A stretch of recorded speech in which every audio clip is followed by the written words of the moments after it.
आगे रुक करेंगे और बजट सत्र की बात करें तो बिहार विधान परिषद के बाहर लगातार जो है हंगामा देखने को मिल रहा है। विधान परिषद के बाहर नेता विरोधी दल राबड़ी देवी के नेतृत्व में विपक्षी सदस्यों ने प्रदर्शन भी किया है, जिसमें आरजेडी और माले के सदस्य शामिल हुए। बढ़ते अपराध, दुष्कर्म की घटनाओं को लेकर सरकार के खिलाफ नारेबाजी की। राबड़ी देवी ने कहा कि सरकार ऐसी घटनाओं को रोकने में असफल है। राज्य में विधि व्यवस्था खराब होती जा रही है।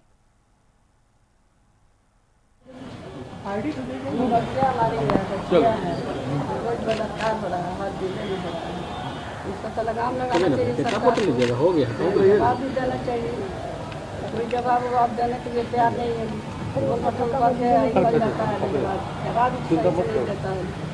जहरीली शराब से मौत भी हो रही है। आज दिन हो रहा है हत्या, बलात्कार, अपहरण। आप लोग तो छिपा हुआ है, आप लोग तो दिखाते हैं। महिलाओं पे अपराध बढ़ा है मैडम बिहार में, बहुत बड़ा है। सरकार को कार्रवाई करना, पुलिस फेल है मैं मानती हूँ। बलात्कार पर रोक लगाना चाहिए। छोटा छोटा बच्चियों के साथ बलात्कार होता है, उस पर तो रोक लगाना चाहिए कम से कम। चलिए आपके लिए चलते हैं सत्र के बाहर, जहां से हमारे साथ विशेष संवाददाता राजीव मोहन जुड़े हुए हैं। सीधा उनका रुख करते हैं। राजीव जी, देखिए जिस तरह से सत्र की शुरुआत हुई, कई दिनों बीत चुके हैं, लेकिन बावजूद विपक्ष जो है इसके कई आक्रामक तेवक में नजर आ रहा है। आज राबड़ी देवी इसका नेतृत्व करती नजर आई और लॉ एंड ऑर्डर को लेकर उन्होंने जमकर हमला बोला है, क्योंकि पिछले अगर एक महीने की ही हम बात कर लें तो बिहार और विशेष तौर पर राजधानी में कई ऐसी बड़ी घटनाएं हुई हैं जो एक बड़ा मुद्दा सदन के भीतर और बाहर बनता हुआ दोनों नजर आ पा रहा है। देखिए सुष्मिता, जब से बिहार विधान मंडल का बजट सत्र शुरू हुआ है, उसके बाद से ही लगातार जो विधान परिषद में प्रतिपक्ष के नेता हैं राबड़ी देवी, उनके नेतृत्व में लगातार जो है प्रदर्शन हुआ है और अपराध जैसे मामलों को लेकर, अपराध, भ्रष्टाचार और बलात्कार के मामलों को लेकर लगातार यहाँ प्रदर्शन किया जा रहा है। और आज भी राबड़ी देवी के नेतृत्व में विपक्ष के सभी सदस्य विधान परिषद के मुख्य द्वार पर आकर विरोध प्रदर्शन किए और कहा गया कि जो बिहार सरकार है, नीतीश सरकार 20 सालों से सरकार में है, लेकिन जो अपराध का जो ग्राफ है वो लगातार बढ़ता जा रहा है। खास तौर पर जो बेटियां हैं, बच्चियां हैं, उनकी सुरक्षा नहीं हो पा रही है। राबड़ी देवी ने यहां तक कहा कि जो छोटी छोटी बच्चियां हैं उनके साथ भी दुष्कर्म हो रहा है, लेकिन सरकार इस पर लगाम लगाने में अक्षम है।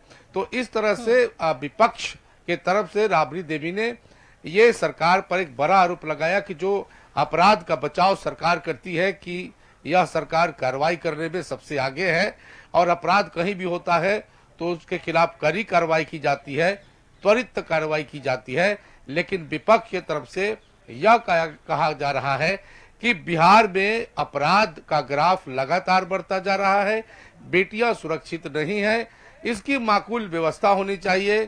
कहीं भी बच्चियों के साथ जो हॉस्टल में बच्चियां रह रही हैं या सड़क स्कूल में पढ़ाई करने वाली बच्चियां हैं, कॉलेज में पढ़ाई करने वाली बच्चियां हैं, उनकी सुरक्षा सबसे महत्वपूर्ण है।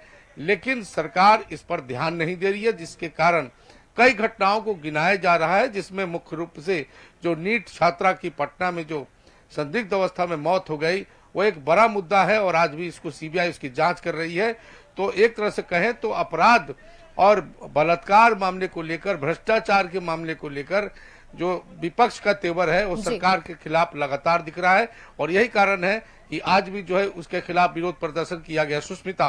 बिल्कुल राजीव जी, देखिए जिस तरह से लॉ एंड ऑर्डर को लेकर ये सवाल सदन के न सिर्फ बाहर भीतर भी उठ रहे हैं और जवाब मांगने की कोशिश जरूर है विपक्ष की। बहुत शुक्रिया आपका हमारे साथ जुड़ने के लिए और तमाम जानकारी का हमारे दर्शकों से साझा करने के लिए। वहीं दूसरी तरफ अगर हम बात करें तो देखिए आरजेडी एमएलसी हैं सुनील सिंह, जिन्होंने मंत्री अशोक कुमार चौधरी पर हमला बोला है। उन्होंने अशोक चौधरी के प्रोफेसर डिग्री को फर्जी बताते हुए इस्तीफे की मांग की है, साथ ही भ्रष्टाचार करने का भी आरोप लगाया है।